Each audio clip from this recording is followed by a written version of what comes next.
Hello students, I hope all are you good and preparing well for the CA Foundation exams। अब इस lecture series में हम sales of goods set पूरा start करेंगे। जैसे मैंने कॉन्ट्रैक्ट के पूरे वीडियोस आपको सीक्वेंस वाइज आपको प्लेलिस्ट में दे दिए हैं। ये जो वीडियो मैंने रिकॉर्ड की है सेल्स ऑफ गुड सेट में हमारे पास 4 एलिमेंट्स हैं सीए फाउंडेशन में। एक background of sales of goods act, condition and warranty, ownership और फिर हमारे पास है अनपेड सेलर। इस वीडियो में हम लोग पहली 2 यूनिट को क्विकली रिवाइज करेंगे। प्लीज मेक श्योर कि ये जो वीडियो मैंने बनाई है this is for revision purpose. Content detail में हम लोग एक रेगुलर वीडियो में डिसाइड करते हैं, राइट। तो ये रिवीजन वीडियोस है। अगर आपने नॉर्मल लेक्चर देखा होगा तो ये आपको क्विक रिवाइज करा देगा। तो पहली 2 यूनिट जो है सेल्स ऑफ गुड का बेसिक और कंडीशन वारंटी, इसको हम लोग प्रॉपर तरीके से रिवाइज करेंगे हमारी लाइव क्लास। चलिए आ जाइए, लेट्स स्टार्ट। चलो सेल्स ऑफ गुड्स एक्ट 1930 हम लोग देखते हैं। सेल्स ऑफ गुड्स एक्ट 1930 को हम रिवाइज करते हैं। सबसे पहला हमारे पास इसके अंदर जो चैप्टर यूनिट 1 होगा, सेल्स ऑफ गुड्स एक्ट में फॉर्मेशन कैसे होती है। मैंने आपको बताया था कॉन्ट्रैक्ट एक्ट जो होता है वो सेल्स ऑफ गुड्स एक्ट का ही एक तरीके से बेसिक पार्ट होता है। अगर आपको सेल्स ऑफ गुड्स एक्ट बनाना है तो उसके लिए कॉन्ट्रैक्ट एक्ट हमारा इसका बेस है, right. Contract act, I repeat, contract act जो होता है सेल्स ऑफ गुड्स एक्ट का प्राइमरी एलिमेंट होता है, राइट। तो सेल्स ऑफ गुड्स एक्ट के लिए हमें सबसे पहले कौन सा एक्ट की नॉलेज होनी चाहिए बताओ? कॉन्ट्रैक्ट एक्ट की नॉलेज होनी चाहिए, राइट। अब इस पूरे चार्ट में हमें पढ़ना क्या है? अब इस पूरे सेल्स ऑफ गुड्स एक्ट में हमें देखो पढ़ना क्या है। इस चार्ट को हम लोग देखते हैं, इससे हमें पूरा पता चल जाएगा कि हमारा इस चैप्टर में क्या डिस्कशन है। सेल्स ऑफ गुड्स एक्ट हमें बताता है कि पहले आपके पार्टीज जो हैं बायर और सेलर, उसके बीच में क्या होना चाहिए बोलो? एग्रीमेंट होना चाहिए। एग्रीमेंट हमने कॉन्ट्रैक्ट एक्ट में पढ़ा हुआ है। बायर और सेलर 2 पार्टीज है, दोनों के बीच में एग्रीमेंट होगा। किस चीज़ का एग्रीमेंट होगा? एक प्रॉपर्टी होगी, ट्रांसफर ऑफ प्रॉपर्टी का एग्रीमेंट होगा। या तो वो तुरंत ट्रांसफर होगी, इमीडिएट ट्रांसफर, तो उसे हम बोलते हैं सेल। और या वो ट्रांसफर करने का सिर्फ एक प्रॉमिस होगा जो कि बाद में एग्जीक्यूट होगा, उसे हम क्या बोलेंगे? Agreement to sell, right. जो प्रॉपर्टी होगी वहां पे जो सेल्स ऑफ गुड्स एक्ट में होगी वो क्या होगी? उसे हम क्या बोलते हैं? गुड्स। और वो गुड्स कितने टाइप की हो सकती हैं? देखिए, एग्जिस्टिंग गुड्स, फ्यूचर गुड्स या कॉन्टीजेंट गुड्स। एग्जिस्टिंग गुड्स को अगर हम और क्लासीफाई करें तो वो तो स्पेसिफिक होगी, असरटेन होगी या अनअसरटेन होगी। इसको हम 1 बाय 1 देखेंगे, ठीक है।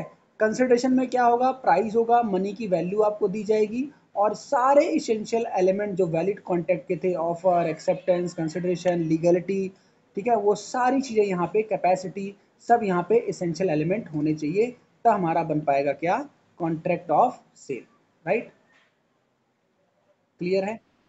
चलो, सबसे पहले बायर और सेलर की डेफिनेशन बहुत इजी है। बायर वो पर्सन है जो अपनी गुड्स किसी सामने वाली पार्टी के गुड्स को एग्रीड अमाउंट पे बाय करना चाहता है। सेलर वो है जो एक एग्रीड कंसिडरेशन पे अमाउंट को रिसीव करना चाहता है गुड्स के बदले। मेन डेफिनेशन है सेल्स ऑफ गुड्स एक्ट में गुड्स की, राइट। ये बहुत इंपॉर्टेंट डेफिनेशन है। गुड्स का मतलब क्या होता है? तो गुड्स का मतलब क्या होता है ये देखो, गुड्स कैसे डिफाइन किया गया है सेल्स ऑफ गुड्स एक्ट में। Goods means every kind of movable property. Sales of goods act में सारी प्रॉपर्टी जो क्या है? मूवेबल है, other than actionable claim. Other than क्या? एक्शनेबल क्लेम एंड मनी, मतलब पैसे को और एक्शनेबल क्लेम को आप गुड्स नहीं मान सकते। एक्शनेबल क्लेम क्या होता है? कोई ऐसा डॉक्यूमेंट जिसके बिहाफ पे हम किसी पार्टी पे क्लेम करते हैं अमाउंट का, ठीक है। और पैसे के बदले में पैसे ट्रांसफर नहीं हो सकते। एंड इंक्लूड्स, गुड्स में इंक्लूड क्या है? स्टॉक को गुड्स मानेंगे, ग्रोइंग क्रॉप्स को मानेंगे, ग्रास को मानेंगे और कोई भी things attach to forming part of land, ठीक है, उसको हम गुड्स मानेंगे। विच आर, ऐसी चीज which are agreed to be served before sale और under the contract of sale. यहाँ पे बेसिकली बात किया गया है फसल का। फसल एक ऐसी चीज होती है जो क्या होती है? थिंग्स अटैच टू लैंड होती है और जिसको हम या तो कॉन्ट्रैक्ट से पहले या कॉन्ट्रैक्ट के बाद में उसको हम अलग कर सकते हैं, ये गुड्स है। आगे लिखा हुआ देखो, goods includes both tangible goods and intangible goods like goodwill, copyright, patent, trademark and stock and shares, gas, steam, water, electricity. ये सब क्या है? लॉ की नज़रों में गुड्स हैं। इनका सेल्स ऑफ कॉन्ट्रैक्ट का एग्रीमेंट होता है, ठीक है। एक्शनेबल क्लेम मैंने क्या बताया था? ये गुड्स नहीं है। एक्शनेबल क्लेम क्या होते हैं? Are claim which can be enforce only by action और सूट। जैसे मान लीजिए डेट, मान लीजिए किसी का पैसा बकाया है तो उस पर मैं क्या कर सकता हूँ? केस कर सकता हूँ, उस पर मैं क्लेम कर सकता हूँ मेरा पैसा दो। इसको ये जो होता है एक्शनेबल क्लेम, उस पर हम किसी को क्या कर सकते हैं? इसको हम गुड्स नहीं मानते, यानी इसको हम बेचते नहीं हैं, इसे सेल्स ऑफ गुड्स एक्ट में कंसीडर नहीं किया गया। क्लियर? चलो अब हम गुड्स के क्लासिफिकेशन देखते हैं। ये गुड्स में हमने देखा था गुड्स के कितने क्लासिफिकेशन हैं। एग्जिस्टिंग गुड्स में स्पेसिफिक, असर्टेन, अनअसर्टेन या फ्यूचर गुड्स या कॉन्टीजेंट गुड्स। सबसे पहले देखते हैं स्पेसिफिक गुड्स क्या होता है। ऐसी गुड्स जो कॉन्ट्रैक्ट ऑफ सेल के टाइम पे आपने स्पेसिफाई कर दिया कि मुझे इस मॉडल का ये फ़ोन चाहिए। जैसे एग्जाम्पल वन देखो, any specified any specified and finally decided goods like Samsung Galaxy S7 Edge। आप मोबाइल की शॉप पे जाते हो और आप कंपनी का नेम और ब्रांड नेम दोनों बता देते हो और उसको खरीदने का वादा करते हो, इसे हम क्या बोलेंगे? Specific goods. ठीक है। असरटेन गुड्स क्या होता है? असरटेन का मतलब होता है जब किसी गुड्स को नापा जाता है, तोला जाता है, मेजर करना पड़ता है और आप उस गुड्स को मेजर करते हो, तोल के बताते हो इतना मुझे चाहिए। जैसे 100 बेल्स आपको कॉटन चाहिए या फिर 50 बेल्स ऑफ कॉटन चाहिए, 2 लीटर्स ऑफ ऑयल चाहिए, 3 लीटर ऑफ ऑयल चाहिए, तो इसे हम बोलते हैं असरटेन, जिसे नाप तोल के हमने अलग कर दिया। क्योंकि ये चीज़ें ना लॉट में होती हैं। अब जिस सेलर के पास आप जाओगे उसके पास ना लार्ज क्वांटिटी में होंगी, 15-20 किलो, 50-100 लीटर, उसमें से आपको कितना चाहिए आप जब असरटेन कर देते हो, इसे हम बोलते हैं असरटेन गुड्स। इसी का उल्टा, अगर आप असरटेन नहीं करते हो, जैसे if A agree to sell B 1 packet of salt out of the lot of 100 packet lying in shop. अब उस शॉपकीपर के पास जो है ना कितने सारे लॉट हैं, बहुत सारी कंपनी के नमक के पैकेट हैं, लेकिन आप बोलते हो मुझे नमक का पैकेट दे दो, तो कौन सा दूं? आपने असरटेन नहीं किया, इसे बोलेंगे अनअसरटेन गुड्स। जैसे एग्जांपल दिया हुआ है, एफ के पास 10 घोड़े हैं, 10 हॉर्सेज हैं, he promises to sell one of them but does not specify which horse he will sell. इसे क्या बोलेंगे? कॉन्ट्रैक्ट ऑफ सेल तो है बट अभी गुड्स कौन सी है? अनअसरटेन गुड्स। इसको आपको क्या करना पड़ेगा? असरटेन करना पड़ेगा, तभी कॉन्ट्रैक्ट आगे बढ़ेगा। क्लियर यहां तक? बोलिए। ओके। फ्यूचर गुड्स क्या होते हैं? ध्यान समझिए। फ्यूचर गुड्स वो होते हैं जिनको अभी आप बनाओगे, जिसको आप अभी आप मंगाओगे, अभी आपके पास अवेलेबल है नहीं। A contract of sale, a contract for sale of future goods always agreement to sell. इसीलिए ये कॉन्ट्रैक्ट ऑफ सेल नहीं हो सकते, ये हमेशा एग्रीमेंट टू सेल होंगे, क्योंकि अभी गुड्स क्लियर नहीं है। It is never actual sale because person can not transfer what is not in existence. क्योंकि कॉन्ट्रैक्ट ऑफ सेल कहता है कि जो चीज़ आपके पास नहीं है उसको बेचने का आप वादा कर ही नहीं सकते। एग्जाम्पल क्या है? देखो example number 6, 1000 quintal of potatoes to be grown on old field. अभी 1000 क्विंटल पोटैटोज उगाए जाएंगे एक फील्ड में, is not illegal though the actual sale of future goods not possible. This an example of agreement to sell. अब क्या है? 1000 quintal अभी मेरे पास अवेलेबल नहीं है, लेकिन मैं आपको दे दूंगा, इसकी मैं सप्लाई कर दूंगा, क्योंकि ये सप्लाई अभी तभी कर पाऊंगा जब मैं इसको मैं उगाऊंगा, प्रॉपर काटूंगा, आपको दूंगा। इसीलिए क्या है? अग्रीमेंट टू सेल है। तो जब भी आप फ्यूचर गुड्स का एग्रीमेंट करते हो तो कॉन्ट्रैक्ट नहीं बनता, वो हमेशा एग्रीमेंट टू सेल बनता है। क्लियर? नेक्स्ट देखो, कॉन्टीजेंट गुड्स क्या होते हैं। कॉन्टीजेंट कॉन्ट्रैक्ट हमने पढ़ा था, अब उस तरीके से निकल के आया कॉन्टीजेंट गुड्स क्या होते हैं। तो क्या लिखा हुआ है? The acquisition of which by the seller depend upon the uncertain contingency, uncertain event are called contingent goods। मतलब पता नहीं मेरे पास वो गुड्स आ भी पाएगी नहीं आ पाएगी, श्योरिटी नहीं है, थोड़ा डाउटफुल है। जैसे A agree to sell a B Picasso painting provided he is able to purchase it from its present owner. This is a contract for sale of contingent goods। अभी यहाँ पे मैं बोल रहा हूँ कि एक पेंटिंग है बहुत खास है, जो मैं खरीदूंगा पहले अपने ओनर से, फिर तुमको बेचूंगा। तो खरीदना न खरीदना या उसका बेचना मेरे प्रेजेंट ओनर का वो डाउटफुल है, इसीलिए वो गुड्स जो है ना फाइनल में दे पाऊंगा या नहीं, क्लियर नहीं है। That is why this is all contingent goods. ठीक है? क्लियर? अब नेक्स्ट देखिए, डिलीवरी की बात करते हैं। आपको सेल ऑफ गुड्स एक्ट में गुड्स का पता चल गया, एग्रीमेंट टू सेल का पता चल गया। अब गुड्स जब तक डिलीवर नहीं होगी तब तक पोजेशन मालिकाना हक ट्रांसफर नहीं होगा। तो मालिकाना हक ट्रांसफर कैसे होता है? जब गुड्स डिलीवर होती है। तो डिलीवरी 3 टाइप की होती है, एक्चुअल डिलीवरी, कंस्ट्रक्टिव डिलीवरी और सिंबॉलिक डिलीवरी। एक्चुअल डिलीवरी कैसे देखते हैं? When the goods are physically delivered to the buyer. मतलब मैंने अपने पास जो गुड्स थी मैंने आपको फिजिकली आपको दे दी, इसे बोलते हैं फिजिकल डिलीवरी। कंस्ट्रक्टिव डिलीवरी क्या होती है? मैंने फिजिकली गुड्स आपको नहीं दी, लेकिन मेरी गुड्स ना वेयर हाउस में है, तो मैंने वेयर हाउस मैन को क्या बोला कि भाई इतनी गुड्स जो है उनकी है, वो आएंगे तो ले जाएंगे, उनको ये अधिकार है। इसे क्या बोलते हैं? Constructive delivery. मतलब मैंने आपको एक डॉक्यूमेंट दे दिया कि इतना हिस्सा आपका है, आप जाके अपनी पोजेशन गुड्स ले लीजिए, इसे हम बोलते हैं कंस्ट्रक्टिव डिलीवरी। तो यहाँ पे एग्जांपल क्या है? Constructive delivery take place when a person in possession of goods belonging to seller acknowledge to the buyer that he hold the goods to the buyer behalf. पहले वो जो वेयर हाउस मैन था वो मेरी goods को hold करता था, अब वो मेरी गुड्स ना करके आपकी होल्ड कर रहा है, तो मैंने आपको फिजिकली गुड्स ना देके कंस्ट्रक्टिव डिलीवरी मैंने कर दी। सिंबॉलिक डिलीवरी क्या होता है? सिंबॉलिक का मतलब होता है जब आपको मैं डॉक्यूमेंट दे देता हूं जिसे हम बोलते हैं डॉक्यूमेंट ऑफ टाइटल, या मैं आपको बिल दे देता हूं, या मैं आपको रेलवे की रिसिप्ट दे देता हूं जिसके थ्रू मैंने गुड्स आपके पास भेजी, तो वो सिंबल जो है जिससे मैंने आपको अधिकार दे दिया उसे हम बोलेंगे सिंबॉलिक डिलीवरी।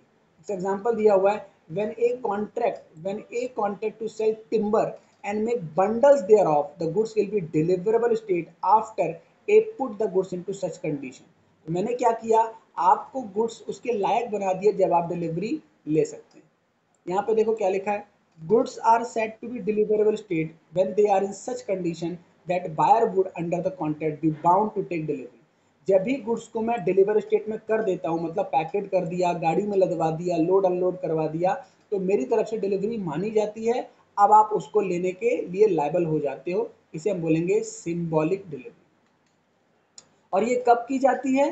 जब फिजिकल डिलीवरी मेरे थ्रू पॉसिबल नहीं है, मैं आपको ये गुड्स अपने हाथ से आपके पास नहीं पहुंचा सकता, तो there may be delivery of means of getting possession. तो मैं बोलता हूँ भैया आप आओ और आप गुड्स ले जाओ, तो इसे बोलते हैं सिंबॉलिक डिलीवरी। अब आगे देखते हैं, हमारे पास दो चीजें आती हैं, document of title and document showing title. देखो इसका क्या है, document of title of goods, इसमें क्या होता है, bill of lading, dock warrant, warehouse keeper certificate, wharfinger certificate, railway receipt, ये सब क्या है? ये ऐसे डॉक्यूमेंट हैं जिसके थ्रू ओनरशिप ट्रांसफर होती है। मतलब बिल ऑफ लेडिंग क्या होता है, जब सामान जो है जहाज के थ्रू आता है, तो जिसने सामान भेजा है वो दूसरी कंट्री में है, तो वो हमारे पास हमारे घर तक नहीं आ सकता, तो वो सामान में तो वो जहाज में सामान लदवा देता है और बिल ऑफ लेडिंग किसको दे देता है? ड्राइवर को दे देता है, या जो भी नाव चलाता है उसको देता है और बोलता है ये सामान ये आदमी उतार लेंगे। तो बिल ऑफ लेडिंग का देना, इस तरीके से सामान जब रेलवे से आता है तो रेलवे रिसिप्ट का देना, ये जो डॉक्यूमेंट होते हैं जिसके बिहाफ पे पता चलता है कि पहले कौन ओनर था अब कौन होगा, इसे हम बोलते हैं document of title of goods. ठीक है, चलो उसके बाद एक चीज होती है डॉक्यूमेंट शोइंग टाइटल, एक होता है document of title, document of title of goods, और एक होता है डॉक्यूमेंट शोइंग टाइटल। दोनों में थोड़ा सा डिफरेंस है, वो क्या है देखो, there is a difference between document showing title and document of title. क्या डिफरेंस है? A share certificate is a document showing title but not a document of title. Share certificate क्या होता है? जो शेयर होल्डर होता है उसका नाम लिखा होता है उस पर, तो वो क्या बनता है? Document showing title. ये डॉक्यूमेंट ऑफ टाइटल नहीं है। It merely shows that person named in the share certificate is entitled to the share represented by it, but it does not allow that person to transfer the share mentioned therein by mere endorsement of stock of the certificate and the delivery। मतलब जब company share issue करती है तो document of title देती है, document showing title देती है, आपका नाम लिखा होता है, कंपनी का नाम लिखा होता है, आपने कितने शेयर खरीदे वो लिखा होता है। तो क्योंकि उस पर आपका नाम है तो आप उसको किसी और को दे दोगे, तो ये मत सोचो आपने मालिकाना हक ट्रांसफर कर दिया, जब तक कंपनी अपने डॉक्यूमेंट शोइंग टाइटल को चेंज नहीं करती। समझ गए? तो अगर कोई ऐसा डॉक्यूमेंट मिला है जो कंपनी के लिए क्या है, कंपनी के लिए एक डॉक्यूमेंट है कि आप उसके ओनर हो, तो that is document showing title. लेकिन जब हम किसी डॉक्यूमेंट के थ्रू मालिकाना हक ही ट्रांसफर कर सकते हैं उसे हम बोलते हैं डॉक्यूमेंट शोइंग टाइटल। क्लियर? बोलो। क्लियर? मर्केंटाइल एजेंट क्या होते हैं? मर्केंटाइल एजेंट कौन होते हैं? It means an agent who is a customary course of business has an such agent authority either to sell or to consign goods for the purpose of sale or buy goods or to raise money on the security of the goods. मतलब mercantile agent क्या होते हैं? जो मिचौलिए होते हैं, जो किसी दो पार्टीज के बीच में काम करते हैं। ये कौन हो सकते हैं? जैसे एजेंट होते हैं, ब्रोकर होते हैं, या बोली लगाने वाले होते हैं, ऑक्शनियर होते हैं। ठीक है। प्रॉपर्टी, प्रॉपर्टी क्या होती है? प्रॉपर्टी वो चीज है, ओनरशिप और जनरल प्रॉपर्टी, मतलब प्रॉपर्टी को हम मतलब मानते हैं ओनरशिप, जिसका जिसका मालिकाना हक उसी की प्रॉपर्टी। ठीक है। ये दो प्रकार की होती है, जनरल प्रॉपर्टी और स्पेसिफिक प्रॉपर्टी। देखते हैं इसमें क्या लिखा हुआ है। The property in the goods means the general property that is all ownership right of the goods, that the general property in the goods is to be distinguished from special property. It is quite possible that the general property in a thing may be in one person and special property in the same thing may be in the another. मतलब देखो, property मतलब मेरी कोई एक संपत्ति, संपत्ति हो सकती है ट्रांसफरेबल और एक हो सकती है नॉन ट्रांसफरेबल। ठीक है। तो जब हम किसी को प्रॉपर्टी ट्रांसफर करते हैं, उसका नाम गांव पता उसमें लिखा होता है, और एक होता है अपनी प्रॉपर्टी को किसी के पास टेम्परेरी रखना, तो वो राइट ट्रांसफर नहीं होता, उससे राइट ट्रांसफर नहीं होता। जैसे एग्जांपल देखो यहाँ पे 15 क्या लिखा है, if A who own certain goods pledge them to B, A has general property in the goods, whereas B has special property or interest in the goods to the extent of the amount of advance he has made. मतलब मालिकाना हक किसका है? A का है, लेकिन क्योंकि उसने B के पास रख दी, क्यों रख दी? क्या पता लोन लिया हो, कोई कर्जा लिया हो, तो मालिकाना हक तो A के पास ही है। लेकिन अगर A ने B को अमाउंट नहीं दिया तो वो उस प्रॉपर्टी को बेच सकता है, लेकिन अधिकार सारे किसके पास होते हैं? ए के पास ही होते हैं। क्लियर? बोलो। सॉल्वेंट कौन होता है? जो दिवालिया हो जाता है, इसकी लाइबिलिटीज एसेट से ज्यादा है। प्राइस का मतलब क्या होता है? जिसपे कॉन्ट्रैक्ट होता है एक agreed amount. Quality of goods क्या होता है? जो एक होता है जिसपे हम गुड्स को लेने के लिए तैयार होते हैं, क्वालिटी ऑफ गुड्स। ठीक है। एग्रीमेंट टू सेल और सेल में क्या डिफरेंस होता है? मैंने आपको बताया, सेल में पार्टी क्या करती हैं, एट द टाइम गुड्स को ट्रांसफर करती हैं one person to another.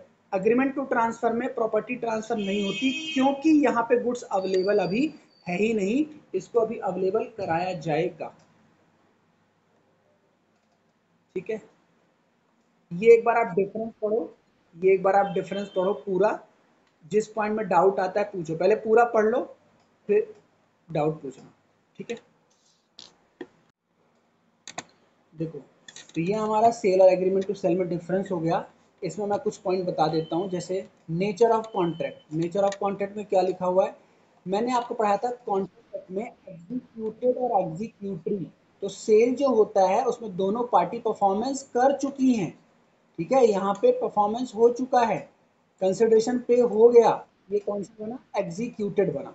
Agreement to cell में फ्यूचर में होगा, एग्जीक्यूटरी कहलाता है ये। इसमें कंसिडरेशन जो पे होगा वो फ्यूचर में होगा। ठीक है। क्लियर? ओके। और अब अगर ये बोलता है insolvency of buyer and seller, तो अब आप ध्यान से समझो, अगर बायर जो खरीदने वाला है वो इंसॉल्वेंट हो गया तो क्या होगा? Official assignee will have control over the goods. तो जो सेलर होगा उसका असाइनी जो होगा उसके पास गुड्स का कंट्रोल होगा, अगर पैसे नहीं मिल पाए तो ऑफिशियल असाइनी के पास कंट्रोल चला जाएगा। अब यहाँ पे क्योंकि एग्रीमेंट टू सेल है, गुड्स तो ट्रांसफर हुई ही नहीं है, मालिकाना हक तो अभी सेलर के पास ही है, तो official assignee will not have any control over the goods, ये तो सेलर की ही है। ठीक है। ये नेचर ऑफ राइट। राइट कैसा है? देखो यहाँ पे एक होता है जस्ट इन रेम, एक होता है जस्ट इन पर्सनम। मतलब क्या होता है? जब आपने सेल का कॉन्ट्रैक्ट कर लिया, आपने गुड्स की वैल्यू चुका दी, तो आप उस गुड्स से पूरी दुनिया से रिकवर कर सकते हो, क्योंकि आप उसके मालिक हो। सेलर से भी मांग सकते हो, और अगर वो गुड्स किसी और के पास चली गई है सेलर के थ्रू, तो आप उससे भी क्लेम कर सकते हो। यानी जस्ट इन रेम का मतलब होता है राइट फ्रॉम यूनिवर्स। और जस्ट इन पर्सनम का मतलब क्या होता है? सिर्फ आप सेलर से बोल सकते हो कि भैया मुझे वो गुड्स दो, और उससे भी आप क्लेम नहीं कर पाओगे क्योंकि वो अभी एग्रीमेंट टू सेल है, कॉन्ट्रैक्ट नहीं बना। ठीक है। ये लैटिन वर्ड है just in rem, just in personam. इसको अगर आप बोलो तो मैं यहाँ पे दिखाता हूँ, देखो इसकी मीनिंग क्या होती है। यहाँ पे गूगल पे अगर आप लिखोगे जस्ट इन रैम, देखो इसका मीनिंग क्या निकल के आता है, जस्ट इन रैम।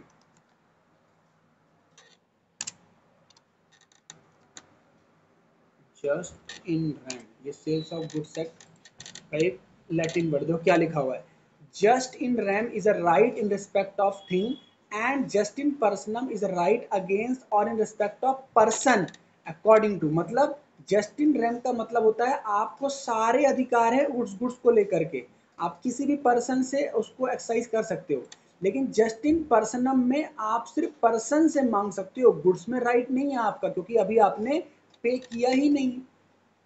ठीक है, क्लियर?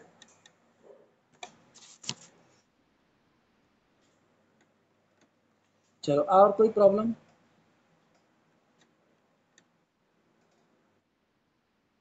चलो नेक्स्ट देखते हैं।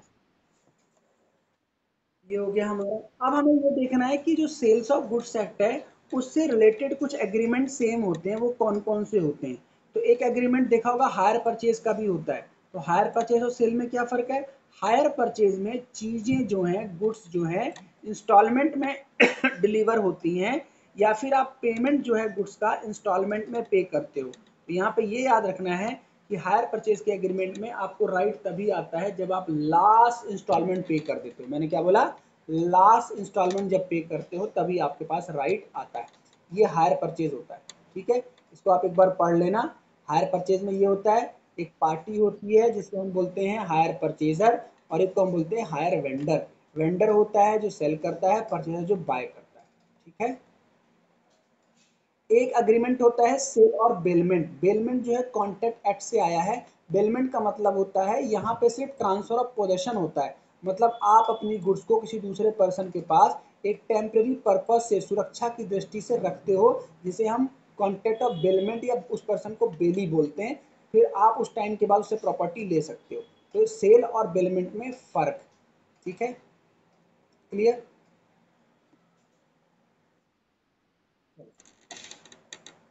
चलो अब यहाँ पे एक टॉपिक आता है contract of sale how made. Contract of sale कैसे बनता है? तो यहाँ पे भी हम क्या पढ़ेंगे, यहाँ पे भी एग्रीमेंट होता है, कॉन्ट्रैक्ट होता है, पार्टीज आपस में ऑफर एक्सेप्टेंस करती हैं, और फिर कॉन्ट्रैक्ट एक्ट होता है। जैसे R agree to deliver his motorcycle valued at 25,000 to S in exchange of a new motorcycle. ठीक है, 25,000 की मोटरसाइकिल वो दूसरे पर्सन को डिलीवर करना चाहता है in exchange of new motorcycle, and agree to pay the difference in cash. जो डिफरेंस होगा वो पे कर देगा। तो ठीक है, ये कॉन्ट्रैक्ट ऑफ सेल है, क्योंकि यहाँ पे कंसिडरेशन है और यहाँ पे लीगलिटी है, कंपिटेंसी है, और यहाँ पे सारे एसेंशियल एलिमेंट कॉन्ट्रैक्ट के हैं। ठीक है, subject matter of contract of sale. Subject matter क्या होगा? हमेशा गुड्स होगा। गुड्स मैंने आपको पढ़ा दिया, गुड्स कई टाइप का हो सकता है, तो सब्जेक्ट मैटर ऑलवेज क्या होगा? गुड्स होगा। गुड्स कैसी हो सकती हैं? एग्जिस्टिंग भी हो सकती हैं और फ्यूचर गुड्स भी हो सकती हैं। क्या हो सकती है बताओ? सब्जेक्ट मैटर में गुड्स क्या हो सकती है? एग्जिस्टिंग भी हो सकती है और फ्यूचर गुड्स भी हो सकती है, दोनों का कॉन्ट्रैक्ट आप कर सकते हो। अब ध्यान ये रखना है, ध्यान से समझते हैं दो तीन चीजें। Goods perishing before making of contract, क्या हुआ भाई? एक गड़बड़ हो गई। A agree to sell B 50 bags of wheat stored in as godown. ठीक है, due to water logging all the goods stored in the godown were destroyed. हो गई problem. At the time of agreement neither party were aware of the fact the agreement is void, क्योंकि impossibility हो गई। तो हमने पढ़ा हुआ था कॉन्ट्रैक्ट एक्ट में, अगर कॉन्ट्रैक्ट से पहले, पूरा कॉन्ट्रैक्ट पूरा होने से पहले पोजेशन सेलर की ही है और गुड्स खराब हो जाती है तो वो वॉइड एग्रीमेंट होगा। लेकिन goods perishing before sale but after agreement to sell, sale तो नहीं हुई लेकिन एग्रीमेंट हो चुका था, तो क्या होगा?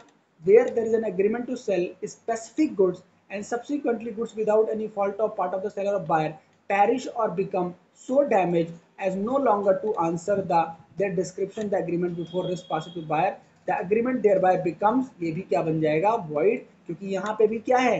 agreement to sell है, कॉन्ट्रैक्ट नहीं है।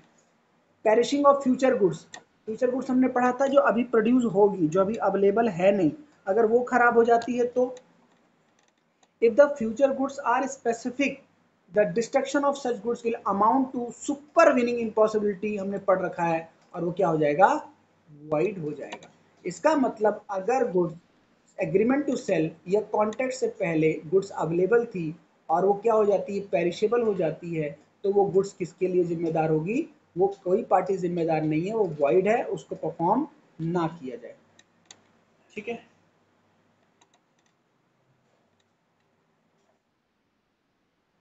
चलो अब यहाँ पे एक टॉपिक सिंपल सा आता है, असरटेनमेंट ऑफ प्राइस। प्राइस निर्धारित कैसे होगा, प्राइस कैसे डिसाइड होगा वो हमें देखना है। तो कैसे होगा, दोनों पार्टीज आपस में बैठ के प्राइस डिसाइड करेंगे। डोमिनेंट किसका होता है, सेलर का डोमिनेंस होता है। सेलर जितने में गुड्स को देना चाहता है, बायर को उसको लेना होगा। लेकिन अगर बायर उसमें कुछ बार्गेन करना चाहता है, दोनों पार्टीज आपस में बैठ के डिस्कस कर सकती हैं। ठीक है, देखो तो यही लिखा हुआ है यहाँ पे, प्राइस का मतलब क्या होता है, फिक्स बाय द कॉन्ट्रैक्ट या agreed to be fix in manner provided by the contract, valuer के थ्रू हम फिक्स करवाएंगे, या फिर determine by course of dealing, या ये देखेंगे कितने में नॉर्मल पार्टीज आपस में इस गुड्स को ट्रेड करती हैं, वही हमारा प्राइस भी होगा। ठीक है, तो ये हमारा सेल्स ऑफ गुड्स सेट का फर्स्ट यूनिट खत्म हो गया, that is basics of sales of goods set. अब इसके आप एमसीक्यूज कर सकते हो। ठीक है, सब्जेक्टिव क्वेश्चन भी करना है, एमसीक्यूज भी करना है, चाहे भले फाउंडेशन लेवल में एमसीक्यूज अब नहीं आ रहे हैं। हमारा ये कौन सा क्वेश्चन है, ये वाला पेपर जो है डिस्क्रिप्टिव है, बट आपको एमसीक्यूज करने हैं, उससे आपका बेस स्ट्रांग होगा। ठीक है, और ये वाले क्वेश्चन में जो डाउट आए आप पूछ लेना डिस्क्रिप्टिव वाले। क्लियर, देखो अब टॉपिक हमारे पास आता है condition and warranties. Conditions and warranties, इसमें क्या होता है, जब भी हम गुड्स को खरीदते हैं तो हमें कंडीशंस मिलती हैं, मतलब हम कंडीशंस रखते हैं और उसी के अकॉर्डिंग हमें गुड्स मिलनी चाहिए। वारंटीज क्या होती हैं, हम नहीं मांगते हैं लेकिन सेलर अपनी तरफ से वारंटी देता है और कहता है अगर ये प्रॉब्लम आती है तो मैं इसकी जिम्मेदारी लूंगा, तो उसी का डिस्कशन हम लोग करने जा रहे हैं। कंडीशंस क्या होती हैं, कंडीशन जो हम लगाते हैं वो इसेंशियल्स होती हैं, हमें उसी के अकॉर्डिंग बुक हमें उसी के अकॉर्डिंग हमें गुड्स चाहिए होती है, that is essential and main purpose of the contract. मेरा पर्पस गुड्स का लेना यही है। ठीक है, ओके, अगर कंडीशन तोड़ दी गई, मैंने जो कंडीशन दी थी सेलर को उसने तोड़ दी, तो मैं उस कॉन्ट्रैक्ट को तोड़ सकता हूं और अपने पैसे वापस ले सकता हूं। वारंटी क्या होती है, ये इसेंशियल नहीं होती, ये कोलेट्रल होती है, मुझे साथ में मिलती है।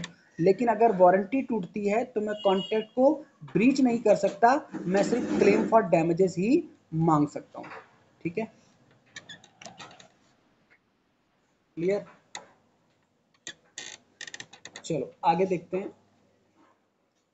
अब हम पढ़ते हैं कंडीशन एंड वारंटी को डिटेल से। तो कंडीशन की डेफिनेशन क्या है, देखो यहाँ पे लिखा हुआ है, condition is a stipulation. Condition एक ऐसी शर्त है, condition is a stipulation main purpose of the contract the breach of which give the right to the buyer, give the right to treat the contract repudiated, मतलब मैं यहाँ पे contract को रद्द कर सकता हूँ, मैं अपने पैसे वापस ले सकता हूँ। जैसे P wants to purchase a car from Q which have a mileage of 20 km per liter. Q pointing out a particular vehicle says this car will shoot you.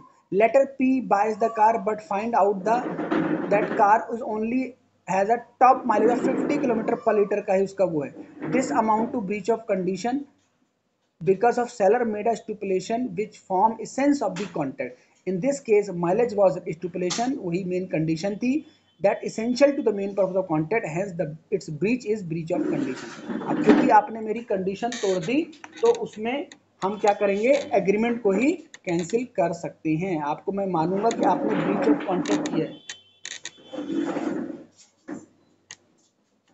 ठीक है, वारंटी क्या होती है, वारंटी क्या होती है, warranty is a stipulation collateral to main purpose of contract.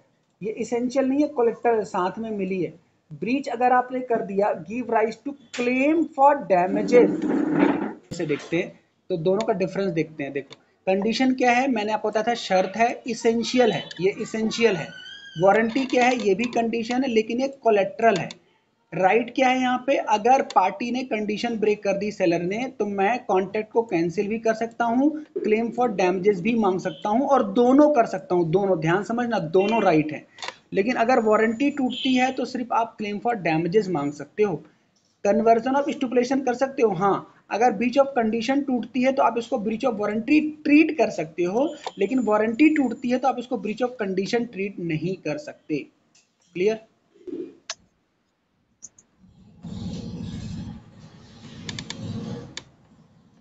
चलो अब यहाँ पे हम आगे देखेंगे वेवर्स ऑफ कंडीशन। वेवर का मतलब होता है माफ करना। मैंने पढ़ाया था परफॉर्मेंस ऑफ कॉन्ट्रैक्ट में वेव एक तरीका होता है जिसके थ्रू हम सामने वाली पार्टी को माफ कर देते हैं। तो एक होता है वॉलंटरी वेवर, एक होता है कंपलसरी वेवर। वॉलंटरी वेवर कब होता है? वेवर्स परफॉर्मेंस ऑफ कॉन्ट्रैक्ट, हमने बोला चल तू परफॉर्म मत कर, या दूसरे वाले को बोला elect to treat condition warranty, या मैंने क्या बोला, तूने कंडीशन मेरी तोड़ी है लेकिन तेरे कंडीशन को मैं क्या मानता हूँ, ब्रीच ऑफ कंडीशन को ब्रीच ऑफ वारंटी मानता हूं। ठीक है। एक होता है कंपलसरी वेवर। कंपलसरी वेवर क्या होता है? Non severability of contract. Non severability का मतलब क्या होता है? जब कॉन्ट्रैक्ट क्या होता है, सेवर नहीं कर सकते, अलग अलग नहीं कर सकते। नॉन सेवरेबिलिटी का मतलब होता है जब हम कॉन्ट्रैक्ट के दो पहलुओं को अलग नहीं कर सकते। कंपलसरी वेवर, तो नॉन सेवरेबिलिटी में हम एक पार्ट को माफ कर देते हैं, दूसरे पार्ट को बोलते हैं परफॉर्म करना पड़ेगा। Fulfilment of condition excused by law. Fulfilment of condition excused by law, मतलब कभी कभी लॉ कहता है कि आपने क्योंकि कॉन्ट्रैक्ट परफॉर्म नहीं किया है तो आपको हम वेव करते हैं। ठीक है।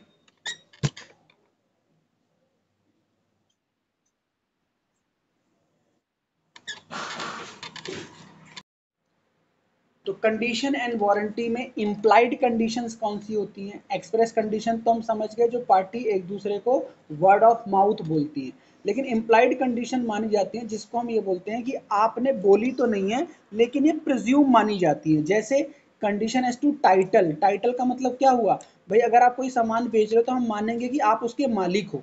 ठीक है। दूसरा सेल बाय सैंपल, जैसे आपने गुड्स दिखाए थे सैंपल, ओरिजिनल गुड्स भी वैसे ही होंगे। Next condition as to quality and fitness, जिस चीज के लिए मैं गुड्स ले रहा हूँ वो गुड्स मेरे लिए सुटेबल होगी, मैं मान के चलूंगा वो उस तरीके से सुटेबल होगी। ठीक है। Condition as to wholesomeness. Wholesomeness का मतलब होता है आपने मुझे एक बल्क में गुड्स दिखाई थी, वो बल्क में से आपने कुछ सैंपल मुझे दिए तो मैं मान के चलूंगा बाकी गुड्स भी उस होलसमनेस जैसा ही होगा। ठीक है। कंडीशन एज टू डिस्क्रिप्शन, जैसा आपने गुड्स डिस्क्राइब किया था गुड्स वैसा ही होगा, और अगर आपने सैंपल भी दिखाया डिस्क्राइब भी किया तो मैं मान के चलता हूँ गुड्स जैसा डिस्क्राइब और सैंपल दिया था वैसा ही होगा। और कंडीशन एज टू मर्केंटेबिलिटी का मतलब होता है गुड्स फर्दर सेल के लायक होगा। ठीक है। तो ये इंप्लाइड कंडीशन होती हैं, चाहे वो सेलर दे या ना दे हम प्रिज्यूम करेंगे। अगर इनमें से कोई ब्रेक होता है तो हम कॉन्ट्रैक्ट को कैंसिल कर सकते हैं और डैमेजेस मांग सकते हैं। क्लियर? ये आप पूरा वन बाय वन पूरा डिटेल से पढ़ लेना पूरे बुक में विद एग्जाम्पल के साथ, और क्लैरिटी हो जाएगी। जिस पॉइंट में किसी एग्जाम्पल में कोई डाउट आता है आप मुझसे पूछ लेना। ठीक है। अब आ जाओ इम्प्लाइड वारंटी। जैसे मैंने बताया कंडीशन भी इम्प्लाइड एक्सप्रेस होती हैं, ऐसे ही वारंटी भी एक्सप्रेस और इम्प्लाइड होती हैं। जैसे warranty as to undisturbed possession, मतलब हम ये मान के चलते हैं कि भैया अगर आपके पास कोई चीज़ है पोजेशन में तो वो आपकी है और आपका उसके अगेंस्ट राइट है, ये हम नहीं मानेंगे कि आपने किसी और गुड्स को लाके बेच दिया। एग्जाम्पल देख लो, एक्स ने एक लैपटॉप बाई किया वाई से, after the purchase x spend money on the repair and uses for it some time. Unknown to the parties, it turned out that laptop was stolen and was taken from X and delivered it to the right owner. Y shall be held responsible for breach and X is entitled for damages not only for price but also cost of the repair. अब देखो ना, अगर आपके पास laptop है आपने मुझे बेचा तो मैं मान के चलूंगा जिसके पास पोजेशन है वही उसका ओनर है, लेकिन बाद में पता चला उसने चोरी करके रखा था, तो मेरे पास दोनों राइट हैं। मैंने जो रिपेयर कराई वो मांगूंगा और जो मेरा नुकसान हुआ इस कॉन्ट्रैक्ट की वजह से वो मांगूंगा, क्योंकि आपने क्या तोड़ा, ब्रीच ऑफ वारंटी। क्लियर? दूसरा होता है warranty as to non existence of encumbrances. Encumbrances का मतलब होता है कोई जुर्माना हर्जाना उस पर नहीं होगा। अगर कोई जुर्माना हर्जाना है आपने छुपाया और मुझे अपनी जेब से पे करना पड़ा तो बाद में मैं आपसे रिकवर कर सकता हूँ। जैसे A pledged his car with C for a loan of 15,000 and promises him to give its possession to the next day. उसने बोला अगले दिन मैं कार आपको दे दूंगा। Then आगे क्या हुआ? Then A then sell the car immediately to B, who purchased it good faith, Without knowing fact, B may either ask A to clear the loan himself, may pay money or then file a suit against A for recovery of the money with interest. देखो गलत कर दिया ना आपने, आपने गिरवी रख के कोई सामान लिया और बाद में उसको किसी को बेच दिया, तो भैया ओरिजिनल ओनर आपसे पूरा चीज रिकवर कर सकता है। ठीक है। वारंटी एज टू क्वालिटी और फिटनेस क्या होता है? वारंटी एज टू क्वालिटी और फिटनेस क्या होता है कि भाई जैसी क्वालिटी ऑफ गुड्स मैंने आपसे मांगी थी वैसी ही आप देंगे, अगर उसमें कोई प्रॉब्लम होती है तो आपको जुर्माना हर्जाना देना पड़ेगा। ठीक है। Disclosure of dangerous nature of goods, अब यहाँ पे हम क्या मानते हैं, अगर गुड्स डेंजरस नेचर की है तो आपको मुझे बताना है कि इसको यूज कैसे करना है, इसको कंज्यूम कैसे करना है, अगर इसमें कोई प्रॉब्लम आती है तो आप जिम्मेदार होंगे। अब इसी से रिलेटेड एक वो आएगा एक्सेप्शन जिसे हम बोलते हैं कैविट एम्पिटर। ठीक है। कैविट एम्पिटर का रूल क्या कहता है कि बायर खुद जिम्मेदार है, let the buyer beware. हर चीज में सेलर जिम्मेदार नहीं है। सेलर अगर हर चीज डिस्क्लोज कर देगा तो फिर वो बेचेगा क्या? तो यहाँ पे लॉ कहता है कि if the goods turn out to be defective or to do serve his purpose, if he depends on his skill judgement the buyer can not held responsible. लेकिन जब आप सेलर के स्किल पे जजमेंट के base पे कोई goods खरीदते हो तो सेलर लायबल होगा, लेकिन हर केस में बायर को हम ये मानेंगे उपभोक्ता जागरूक रहे और खुद अपनी जिम्मेदारी को समझे। लेकिन कैविट एम्पिटर का रूल किन किन चीजों में नहीं लगता, इसके एक्सेप्शंस हैं। इसके एक्सेप्शन वही हैं जो हमने पढ़ा था कंडीशन एंड वारंटी के इम्प्लाइड में। ठीक है, वही चीजें यहाँ पे आ गई, जैसे क्वालिटी और फिटनेस को लेकर के गुड्स खरीदी थी, गलत फंसी, या गुड्स परचेज किया था ब्रांड नेम के तहत, तो ब्रांड नेम में तो हमेशा आप जिम्मेदार रहोगे, या गुड्स आपने डिस्क्रिप्शन दिया था वैसे गुड्स नहीं फंसे, मर्केंटाइल नेचर के गुड्स खरीदे थे वो नहीं फंसे, सैंपल आपने जैसा दिखाया था वैसा नहीं था, तो इन सब केस में कौन जिम्मेदार होगा? सेलर खुद जिम्मेदार होगा। समझ रहे हो? तो ये कुछ हमारे पास एग्जाम्पल्स हैं जिसमें सेलर ही जिम्मेदार होता है, यहाँ पे कैविट एम्पिटर का रूल अप्लाई नहीं होता। क्लियर? तो हमारा कंडीशन वारंटी का टॉपिक भी यहाँ पे खत्म होता है। सेम चीज एमसीक्यूज भी करने और सब डिस्क्रिप्टिव क्वेश्चन करने। जिस क्वेश्चन में डाउट आएगा वो आपको मुझसे पूछ लेना है। जो क्वेश्चन देखने में बड़ा लगे ना वो सिर्फ देखने में बड़ा होता है, वो और क्लियर कर देता है हमें। ठीक है। तो ये हमारे पास सेल्स ऑफ गुड सेट का यहाँ पे कंडीशन एंड वारंटी भी फिनिश हो गया। क्लियर?